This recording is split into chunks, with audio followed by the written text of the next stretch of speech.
June 19, 2021, 9:47 p.m., Lake Tahoe, California. The 911 dispatcher's voice is steady, professional, but what she's hearing on the other end of the line isn't words, it's gasping, desperate, wet, struggling breaths.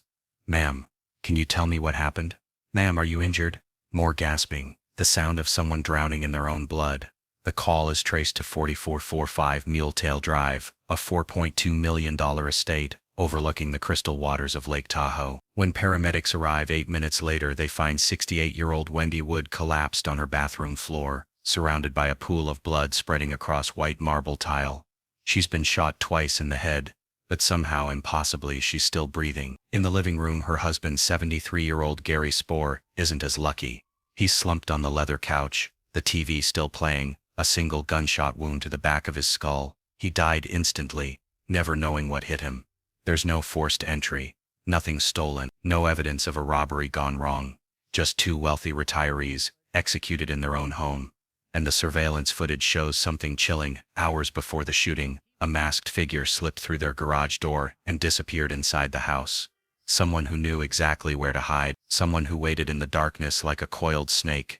But here's the twist that will shatter this family forever. The man police would eventually charge with these murders wasn't a stranger. He was family, a former Major League Baseball pitcher who'd played in front of 40,000 screaming fans, a man who'd earned millions, a father of 4, and according to prosecutors, a killer who'd been planning this execution for years.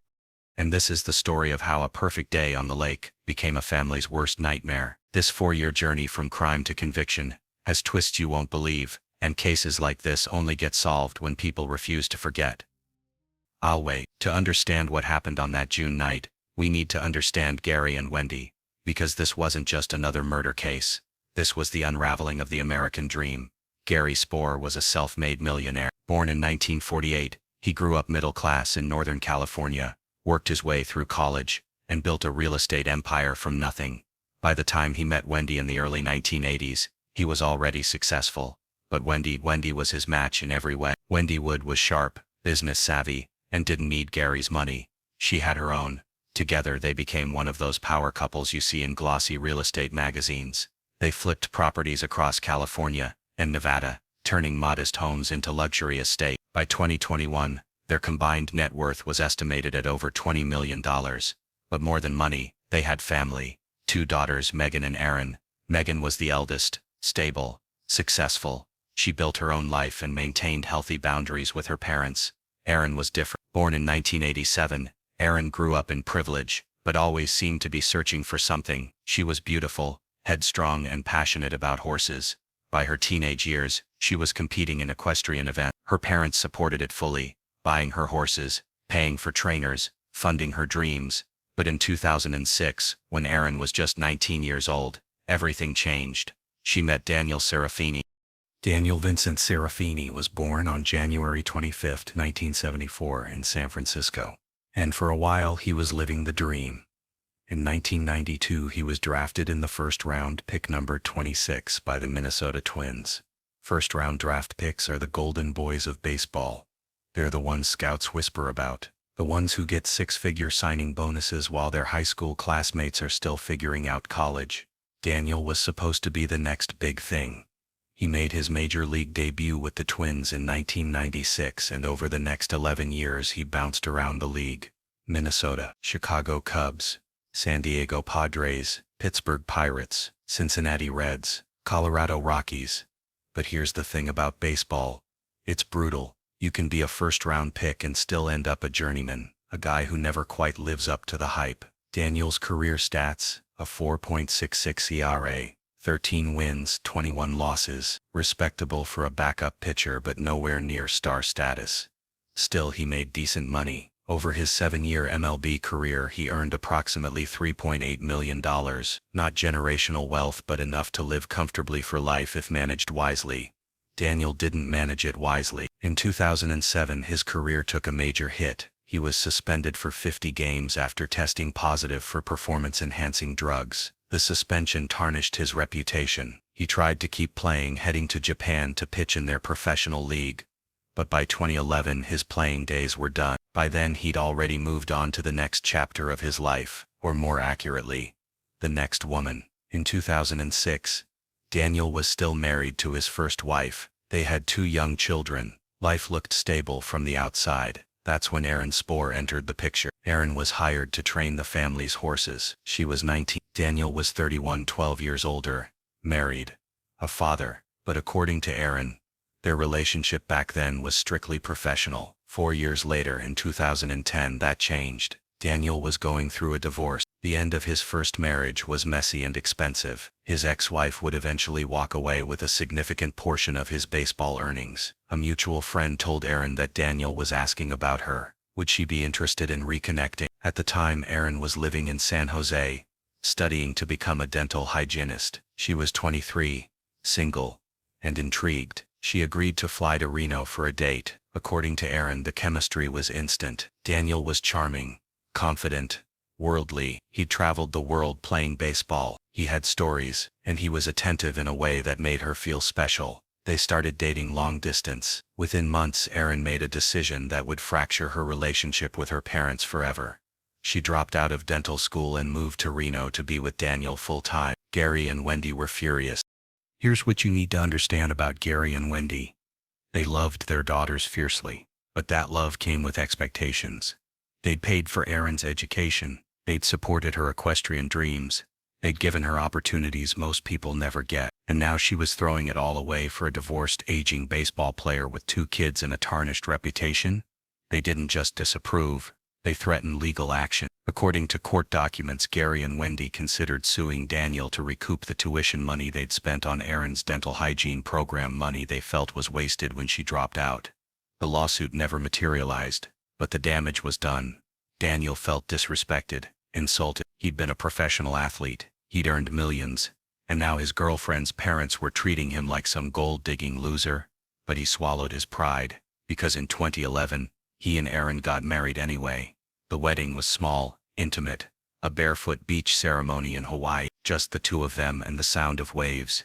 Gary's parents didn't attend. After the wedding, there was a brief thaw in the relationship. Gary and Wendy didn't want to lose their daughter forever, so they reached out, made peace, started rebuilding. But Wendy had one condition. She wanted Daniel to sign a post-nuptial agreement. Gary and Wendy had established multi-million-dollar trust funds for both their daughters. The money was meant to provide for Gary and Megan for life. But Wendy was terrified that if Gary and Daniel ever divorced, Daniel would walk away with half of Gary's inheritance. The post-nup was ironclad. If the marriage ended, Daniel would get nothing from the trust, 0. Daniel signed it. But behind closed doors he was seething. Friends later told investigators that Daniel would rant about his in-laws. He called them controlling, manipulative, rich pieces of shit who think they can buy people. One friend recalled Daniel saying verbatim, "I'd pay $20,000 to have them killed." This was in 2011, 10 years before the murders. But here's the complicated part. Despite the tension, despite the resentment, Gary and Daniel kept taking money from her parents. Lots of money. Where are you watching from? Comment your location. Gary and Wendy's story connects us across continents. All of us who believe family should mean safety, not betrayal. All of us who understand that money can't buy peace. Drop your location in the comments. Let's see how far this story reaches. Over the next decade, Gary and Wendy gave Gary and Daniel hundreds of thousands of dollars. They bought them homes, paid for cars, covered the costs of multiple rounds of IVF treatments when Gary struggled to get pregnant. They paid private school tuition for Daniel's kids from his first marriage. They funded family vacations to Hawaii, Mexico, the Caribbean. In 2016 alone, they gave Gary and Daniel $1.3 million in cash to purchase property in Reno for Gary's equestrian center. But the money came with strings. Gary and Wendy dictated how it could be spent. They wanted updates, receipts, proof that their money was being used appropriately.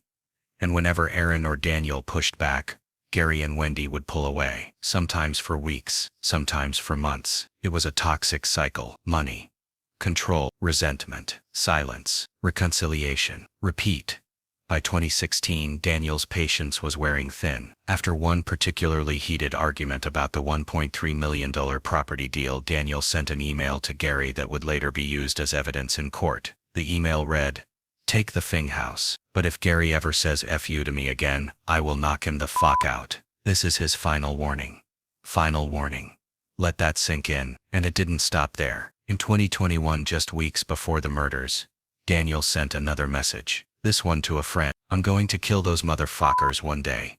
But despite the threats, despite the fury, the money kept flowing. Just weeks before the Lake Tahoe shooting, Wendy wrote Daniel a check for $70,000 so he could buy his dream car. $70,000.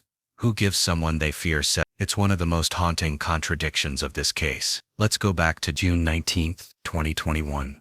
It's a gorgeous Saturday, the kind of day Lake Tahoe is famous for. Cloudless blue skies, the water so clear you can see 20 feet down. Gary and Wendy invited their daughter, Erin, her husband Daniel, and their 2 young grandsons to spend the day on their boat. By all accounts, it was a perfect day. They cruised around the lake. The boys splashed in the water. Everyone was laughing, relaxed. When they got back to the house around 5 p.m., Gary fired up the grill and cooked dinner for the family. Burgers, hot dogs, corn on the cob, classic summer fare. After dinner, around 7:45 p.m., Erin packed up her 2 sons and got ready to head back to Reno.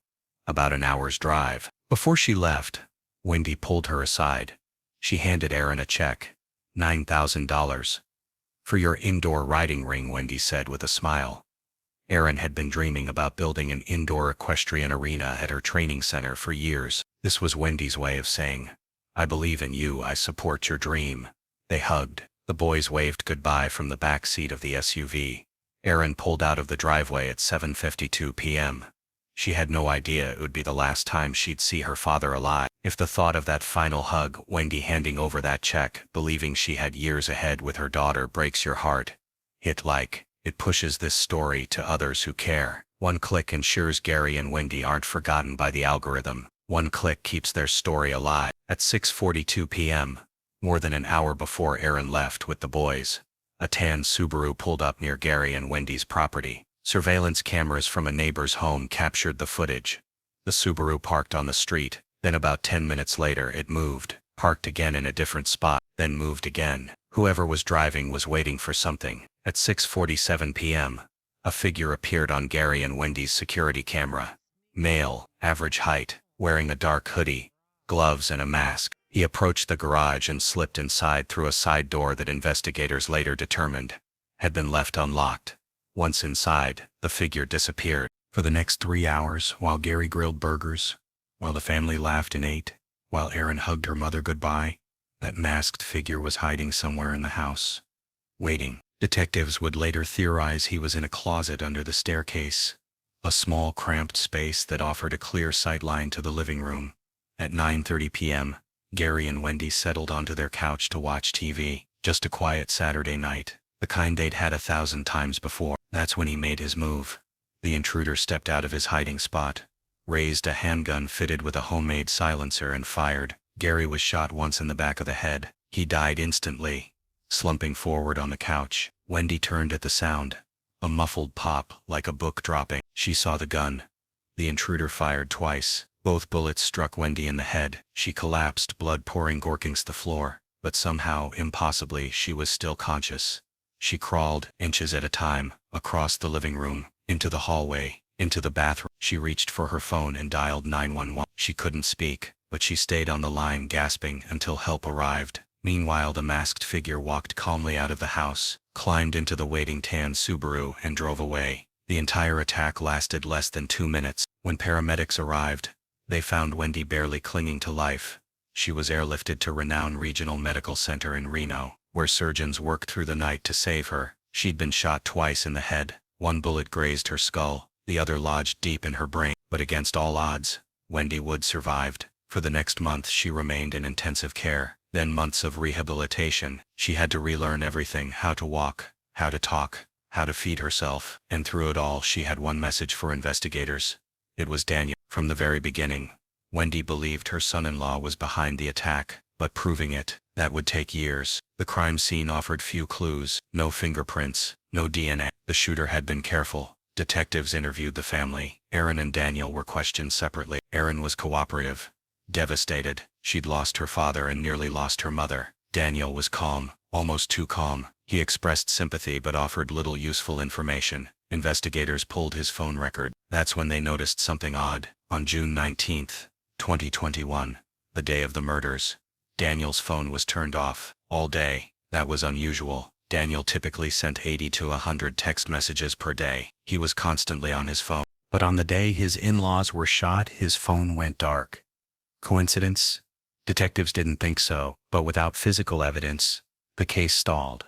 For 2 years the investigation went cold.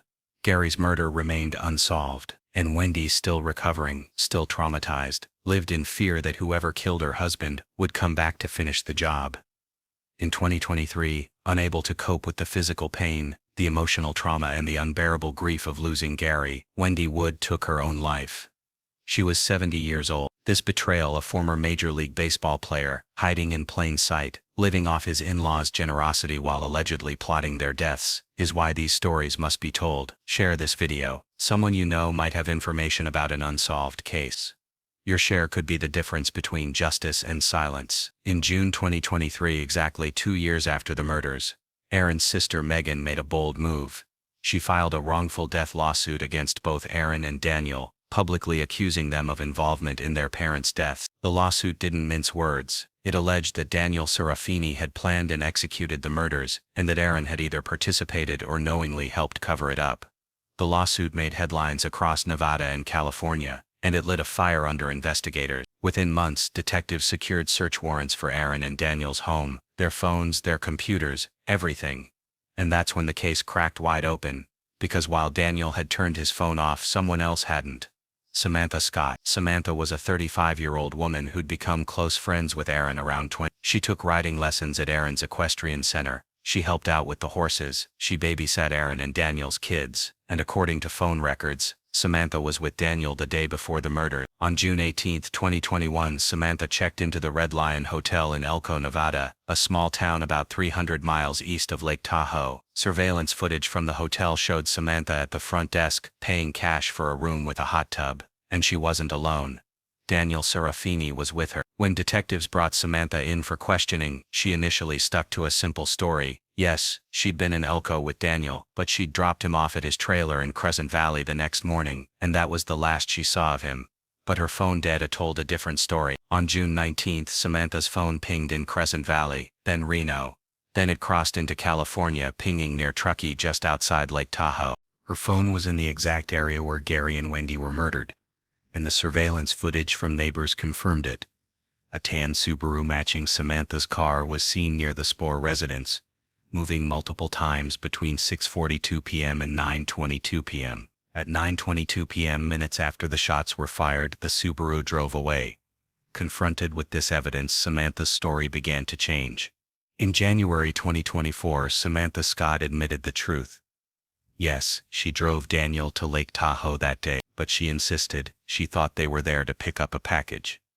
She claimed Daniel told her he was meeting someone to buy cocaine, even though earlier that same day she'd watched him test fire a handgun fitted with a PVC pipe he'd rigged as a makeshift silencer. Cocaine. Sure. According to Samantha's testimony, she dropped Daniel off near the house and waited in the car for 5 hours, while Daniel hid inside his in-laws' home waiting for them to come back from their day on the lake with his wife and kids. Samantha sat in her Subaru. She claimed she had no idea what he was planning. Then at 9:22 p.m. Daniel emerged from the house, climbed into the car and said drive. As they crossed back into Nevada, Samantha says Daniel disassembled the gun piece by piece, tossing the parts out the window along with his clothes, gloves and a backpack. None of those items were ever recovered. About 5 months later, Samantha and Daniel's relationship turned romantic. That's when, according to Samantha, Daniel admitted what he'd done. He told her he'd shot Wendy and killed Gary, and he warned her, if she ever told anyone, he'd kill her too. But Samantha didn't go to the police. Instead, she stayed with Daniel. She continued babysitting his and Aaron's children. She even spent time with Wendy during her rehabilitation, sitting by her bedside pretending to care. In 2022, Samantha and Aaron flew to Mexico together for cosmetic surgery paid for by Daniel. It's one of the most disturbing aspects of this case. The woman who helped the killer was also comforting the victim. Finally, in January 2024, Samantha was arrested and charged as an accessory after the fact. She cut a deal with prosecutors, testify against Daniel and receive a reduced sentence. She agreed. And in May 2025, Daniel Serafini went on trial for murder. Justice came 4 years late, but it came. Subscribe for more stories where persistence defeats time, where investigators refuse to give up, where families fight for answers even when the system fails them. What cold case haunts you? Comment below. I read every single one. And if this story moved you, hit that like button, share it. Let's make sure Gary and Wendy's story isn't forgotten. You don't want to miss new stories and the truth you deserve to hear. Thanks for watching. Until next time, stay safe, stay curious, and never stop asking questions.